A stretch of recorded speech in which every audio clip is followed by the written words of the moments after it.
We're working on a 2006 SX230.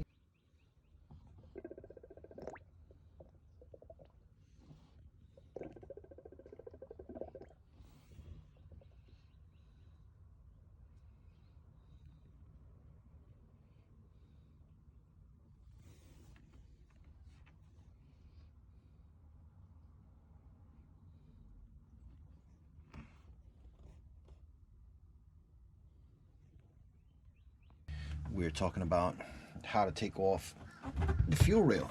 First step is we're going to remove these bolts that you see here, and I've already done these two, and then you just pry it off with your fingers, right? Pry it up here, pry it over here, and eventually it'll come off. There's nothing binding them to the bottom. All right, next step is removing the rail itself, well, taking the screws off to retain the rail. So screw right there, screw over there, and one over there on these straps. All right, then we're going to remove the throttle bodies, the screws here. So you got one on each, well, actually two screws on each throttle intake. So you got one there, one here. I already loosened these and took the rest off. So they look like they're all the same size, by the way, so you don't have to worry which one goes where. I had to cut the band on this one here. I'm gonna end up having to replace that. I had to cut this off and then loosen that and then pull the fuel rail out. Careful you don't break these or lose these. I didn't have to take any of these bolts to loosen them or take them off or anything. Just keep an eye on that. This piece here that doesn't get lost. Actually, let me put it away inside. The other issue that I didn't mention is the throttle cable. So what I did to give myself some space, I took it off the, I don't know what it's called. Because of this support here, it gets really tight. So this one, the injector that goes in this for this throttle body, and the next one were very, very difficult to get out. And so the trick I came across was the twist. So the fuel injection rail locks the fuel injector in this way, right? And by twisting it slightly this way, gives you just enough space to get it out. So when I put them back, I'll put this one first and then sequentially. At this point, I determined that two of the injectors were stuck in the full open position. One of them was cleanable and I was able to get it back to working condition. The other one was not, and I replaced that one. And so from here out, we're looking at the reinstallation process. There you go. The front fuel injector first, because this becomes like a pivot point, this bracket here. I was able to get that one in, and then little by little I worked my way through to the front. They're all in, and so now the brackets that hold the actual fuel rail to the throttle body, line up the holes, put one screw in kind of loosely, get them all in loosely, confirm that you're not binding any of your O-rings on your throttle bodies, on your injectors. Also line up the injectors, make sure they're not in a weird angle where once you tighten everything down you won't be able to clip the connector in place, the electrical connection to it. And I'm doing that myself right now. So the O-rings on the bottom look good. Tops are not popping out or anything looking weird. They're all lined up good. And so now we're going to tighten up. We're going to tighten the bolts to the fuel rail to the throttle body.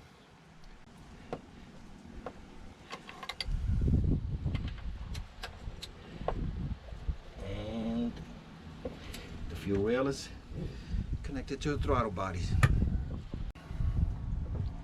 Get off easy. So it's interesting how they put the bolt on. I guess the bolt being bigger. I don't know why they put the bolt towards the inside, but that's the way it was. So we'll put it back the same way.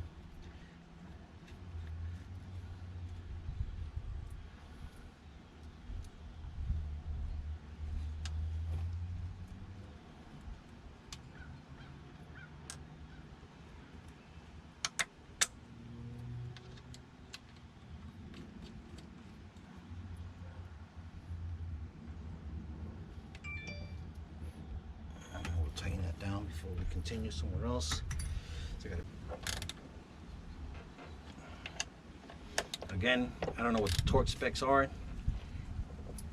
Hand tight is good enough for me. Connector looks okay. So we're gonna plug it back in. So before we flip this upright again, we're gonna make sure that we didn't miss anything or yank anything out of place. There's some vacuum lines here too to be aware of, just so you guys know. Make sure they're okay and they're not, you didn't yank them off by mistake. Another thing I did was I stuffed in a rag down here to just make sure that I don't end up dropping shit into the throttle body. Throttle bodies have 2 pins on each one. I don't know if I can show you. Let's see. Can you see those pins? So, well, actually 1 pin on each. So when you put them down, don't force it. Kind of just wiggle it till it lines up, till the pins line up, and then you could, the bolt should be able to just drop right in. So each one has a pin and corresponding hole that it would sink into. Right. So like I said, just don't force. You'll feel it kind of fall in place when it does. Try and get your throttle cable out the way. And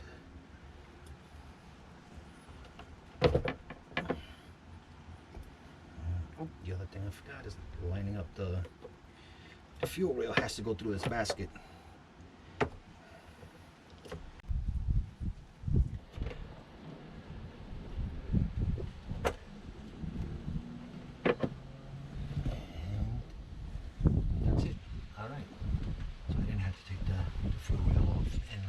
Are in place, no jiggling. That's just my hand moving. Good. Next step is we're going to bolt down the throttle bodies.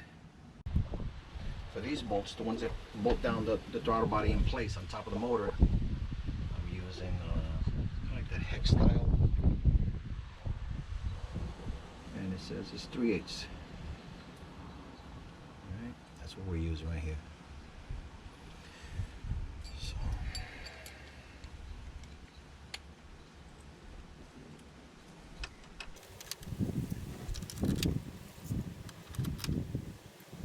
Otherwise, these have 2 bolts on each. They have a washer. Don't worry about the washer. The threads lock the washer in place. Won't fall out. I was worried about them losing them when I took it off, but yeah, you're good. Alright, so we got them all in. Always do this by hand so you don't cross thread by mistake. Get them in at least most of the way. I'm always tempted to use the impact gun, just not to sit there twisting a wrench all day. But in this case, we're going to just take our time.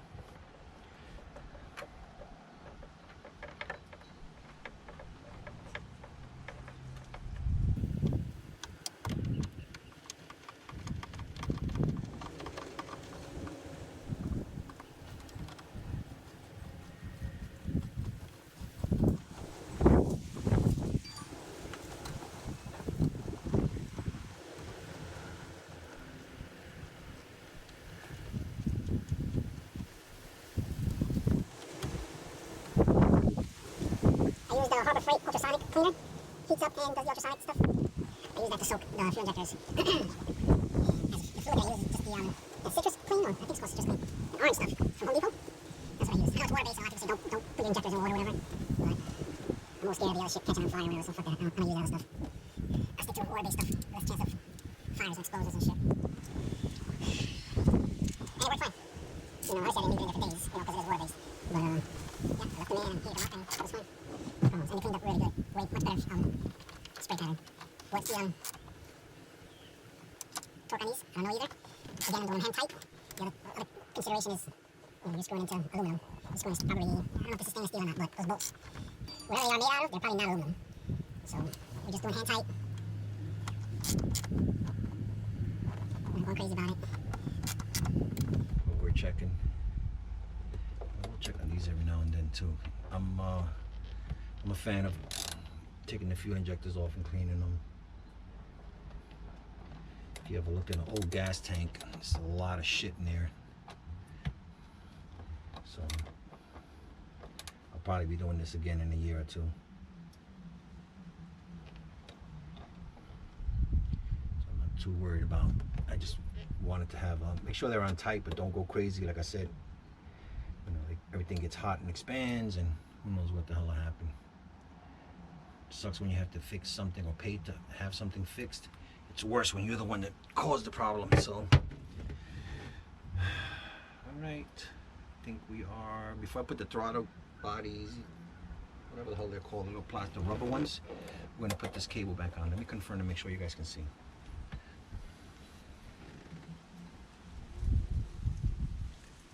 Okay, you can't see. So let's get you closer, just to show you. So here's the cable, right? Goes in. This is where it comes into the box, right? It comes in here. There's two little nuts on it. That's what she said. And this one is kind of like the stop for the sleeve, and this one just locks it in place. So you may, since it moved on me, I put a drop of thread lock, like I said, but it looks like it moved. So I might have to play with this to get my idle right, and we'll see. So how does this one goes? I'm trying to get it on there, one-handed.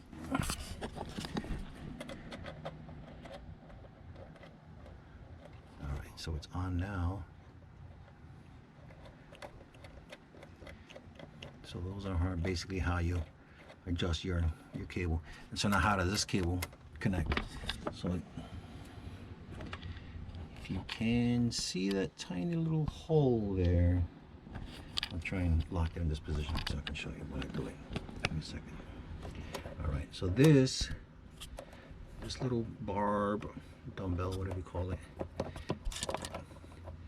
you're gonna, there you go, better view.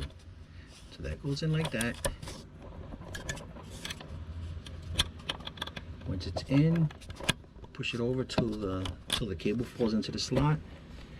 And there you go. Your throttle cable is in place. By the way, if you're adjusting these throttle bodies to synchronize them, here's your screws. So this, since we're looking at it now, we got great clarity.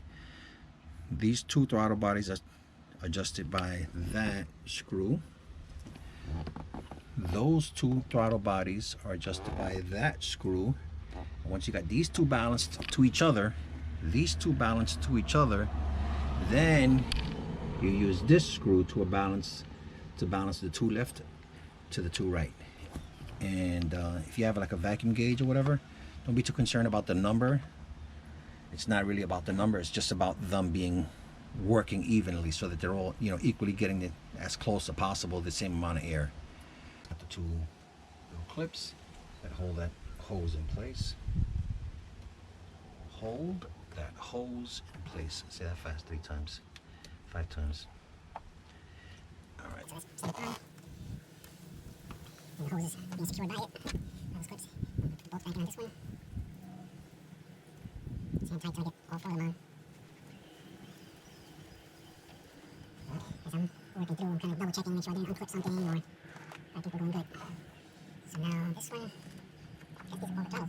Ribbon holders maybe, I don't know what they're called.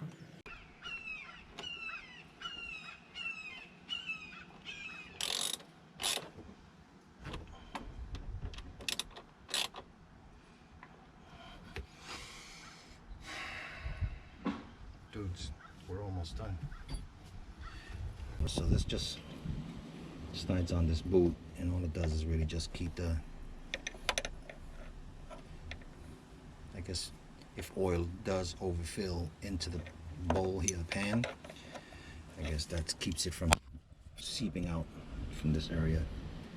It is not to protect this little rubber sleeve grommet is not for blocking fuel. It's just keeping oil and shit from dripping out of the pan out this way. All right, I just got back from West Marine. Might as well talk about this real quick.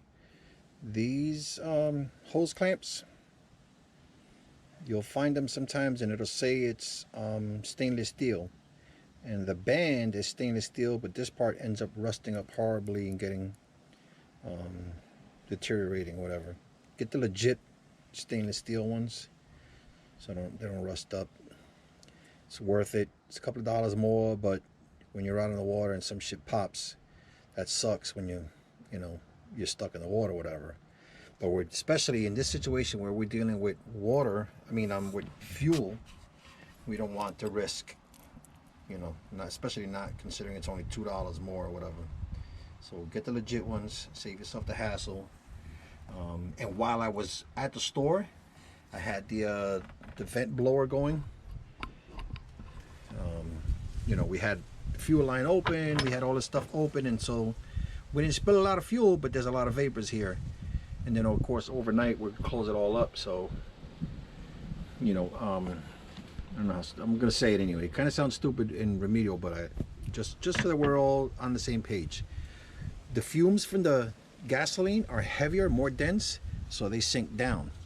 So if they sink down into this well, a breeze may take some of it away, but ultimately it's maybe a dangerous amount of gasoline vapors in here. Okay, so I turned on the vent, sucked it all out while I was at the store, and so we got that covered. So I just want to talk about that real quick. And so I'm gonna put this on, and I think we're damn near close to firing it up and see what happens. And she turned off. All right, as you saw, we did it. We took the injectors off, cleaned them, put them back on. Before I got to that point, I already confirmed that we got spark on every one of the plugs. So the only piece of the puzzle is now the computer. So spark we got, fuel we got, we confirmed by cleaning everything and making sure they were unclogged on the bench. They were all flowing good. They were all unclogged. And once we put it on, it starts up. So it's not a physical, like a broken wire or anything. If it was something was broken, it wouldn't start or would run like crap right off the bat. So when the engine is cold, it does run fine. At a certain point, the computer decides, okay, the engine's warm enough, we don't need the extra gas. Kind of like on your old car when you put the choke on, or on your car when you first started up, it idles kind of high because it's trying to stay on. And at a certain point, the computer decides, like I said, it doesn't need the extra gas. It's already warmed up, and tries to idle down and use less gasoline. And at that point, it wants less gas, but because it's controlling the fuel injectors to go full blast, it chokes and turns off. That your garage door is currently open. So, and then the risk is we could probably force it to run, but the risk is because it's getting gas when it's not supposed to, if it gets it at the wrong point of the stroke, it could actually destroy the motor. So we're not going to push the issue, and we are going to have it replaced. There's a lot of connections and we probably could do it. I'm still debating on whether or not I want to do it myself, but at this point, yeah, we're going to need a new computer. So I just wanted to show you how we got to this point. All right, see you guys in the next one. We got some more work to do, so there'll be some other videos coming up.